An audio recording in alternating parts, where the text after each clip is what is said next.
The Oakland A's are moving for the fourth time. Their new home is a $1.75 billion stadium in Sin City itself, Las Vegas. Leaving behind a bunch of angry fans in Oakland, the A's are about to inherit a skeptical fan base in Vegas. Will their new stadium override all the drama, or will it be the start of their very own trouble? The year is 1968. The Athletics have just moved to Oakland to call it their permanent home in Major League Baseball. Their home ground is the Oakland Coliseum, which they are forced to share with an NFL team, the Raiders. In this very stadium, the A's went on to win 4 World Series titles. It wasn't really a surprise since the team had strong players like Rickey Henderson and Dennis Eckersley, both of whom are Hall of Famers. With time, the A's began to nurture a strong fan base in Oakland. However, in 2005, the Oakland A's had a change of ownership. The team was sold for $180 million to a man named John Fisher. This was the start of the team's bad luck. Fisher was accused of cutting corners by not investing in the team or the Oakland Coliseum. The Coliseum was built in 1966 and was rightfully showing its age.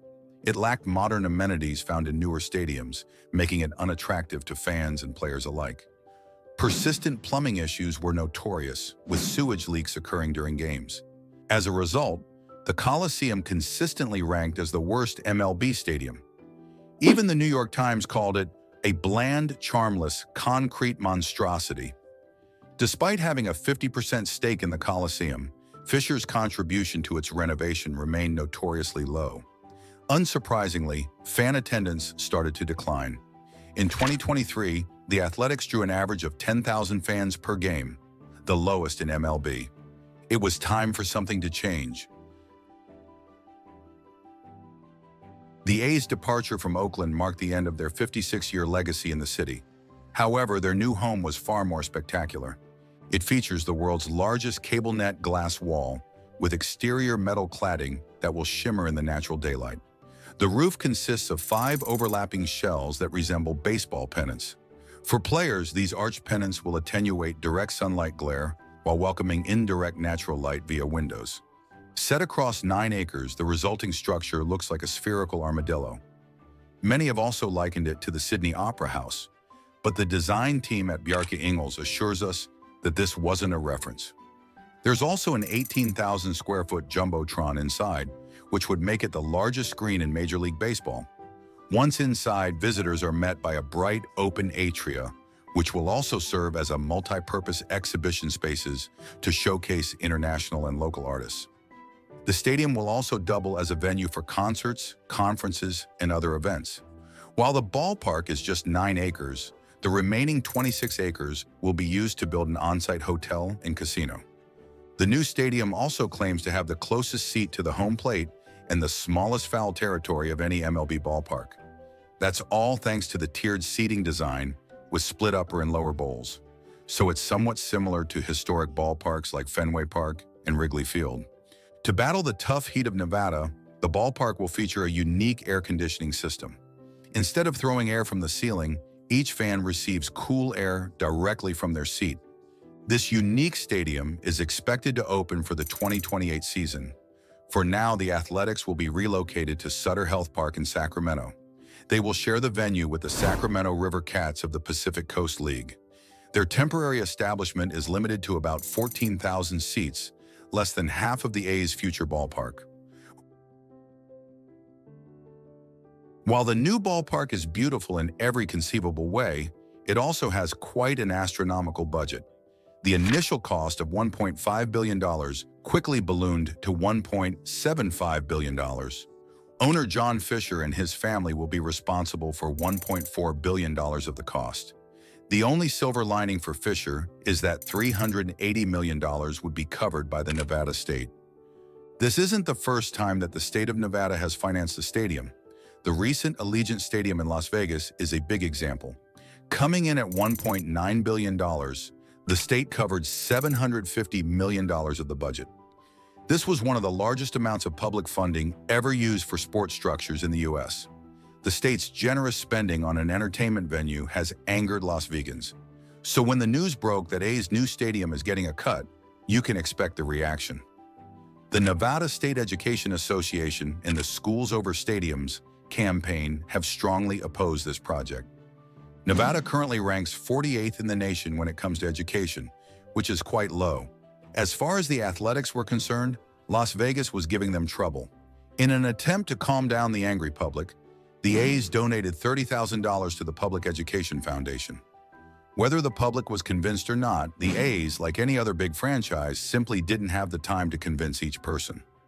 With the deadline fast approaching in 2028, the team's leadership had to figure out the new stadium's location in Sin City.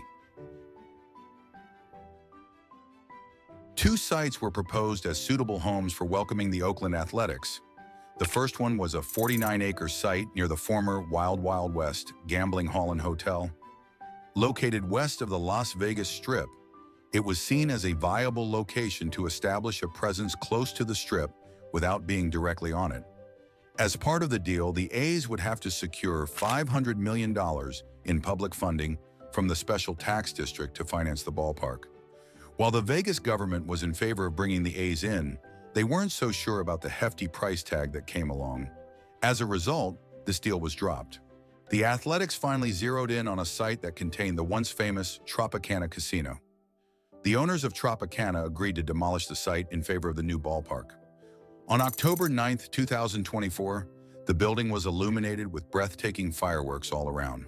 Taking its final bow, the Tropicana was demolished in a 22-second-long implosion. It took 1,700 pounds of explosives to demolish the concrete frame tower of the Tropicana. Opened in 1957, the Tropicana boasted the largest casino in Las Vegas at the time. It was famous for drawing in an elite crowd of high rollers and celebrities like Elizabeth Taylor and Frank Sinatra. The place was the last mob-connected casino and took its last breath at the age of 67. This was the start of a new chapter for Vegas and the Athletics. But this new chapter will come with challenges of its own. Let's not forget that the A's are leaving behind a 56-year legacy in Oakland with little to no acknowledgement towards their fans. On the other hand, they're migrating to Las Vegas, who never asked for them in the first place. So how exactly is this going to play out for them? Oakland is in a tough position right now. The city that was once rich with big sports teams will now have none of them. The Raiders moved to Las Vegas in 2020 and have since called Allegiant Stadium their home. Yes, that's the same team that shared the Oakland Coliseum with the Athletics. The NBA's Warriors moved across the bay to San Francisco in 2019. Now, with the upcoming relocation of the A's, Oakland fans are feeling devastated. To convince the A's to stay inside Oakland, their fans have done some pretty impressive protests. During a match against the Cleveland Guardians, almost 13,000 Athletics fans gathered outside the Oakland Coliseum. They boycotted the home opener and stayed outside, even when many of them had paid tickets. They wore T-shirts with the word "sell" written on them. This was a direct hit on John Fisher to sell his stake in the team.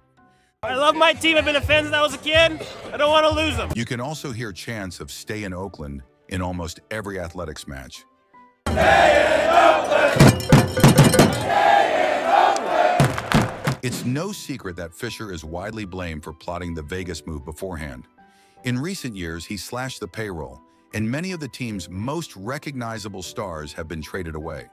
So it's not a surprise as to why the Athletics have a poor performance record. According to CBS News, Oakland had the lowest opening day payroll in baseball at $58 million. This was less than the combined salaries of New York Mets pitchers. The team's poor performance, along with the deteriorating Oakland Coliseum, gave the perfect excuse to Fisher to relocate. Fisher was also accused of preventing other sports teams and events from using the Coliseum, such as blocking the Oakland Ballers basketball team from hosting games. This led to accusations that he was stifling community development. A similar accusation came from their former roommate team, the Raiders. The Raiders and Athletics had a lengthy and often contentious relationship as roommates. The two teams coexisted, often uncomfortably, in the dual-use stadium until the Raiders moved to Las Vegas in 2020. The Raiders owner Mark Davis stated, "I won't forget what they did to us in Oakland." He accused the Oakland A's of signing a 10-year lease that prevented them from making improvements to the Coliseum. Before Las Vegas was even considered as an option, the A's were considering building a new stadium within Oakland. There was a proposal to build a $12 billion waterfront property at Howard Terminal. The property would have enough space for a new ballpark, along with thousands of homes, shops, restaurants, and open space. During this period, the A's heavily marketed themselves as a rooted in Oakland kind of team. This was done to get a good deal out of the city council. However, the A's didn't pay attention to one thing. The Howard Terminal, being a waterfront property, would have disrupted port operations. Ultimately, they were sued by a coalition of port workers, truckers, and cargo operators. Not to mention, the price tag of $12 billion already sidelined the project as too ambitious. As far as Oakland was concerned, this was the final nail in its coffin. On the other hand, Las Vegas is already a saturated market and hosts several professional sports teams, including the Raiders, Golden Knights, and Aces. There are also discussions about a potential NBA expansion team. Critics have expressed skepticism about whether the city can sustain another major sports franchise without oversaturating the market. Moreover, many Las Vegans are Dodgers fans. Over decades, a significant number of Southern Californians have relocated to Las Vegas, bringing their Dodgers fandom with them. Dodgers games have been broadcast in Las Vegas since the 1960s, with legendary announcer Vin Scully becoming a familiar voice for local fans. It remains to be seen as to how the A's will form a market for themselves in a place like this. It's safe to say that the protocol enjoyed by the Athletics in Oakland cannot be fully transferred to Vegas. But this is a good opportunity for the team to set foot in one of the fastest-growing entertainment markets in the United States. The ball is in their court, they just have to play it right.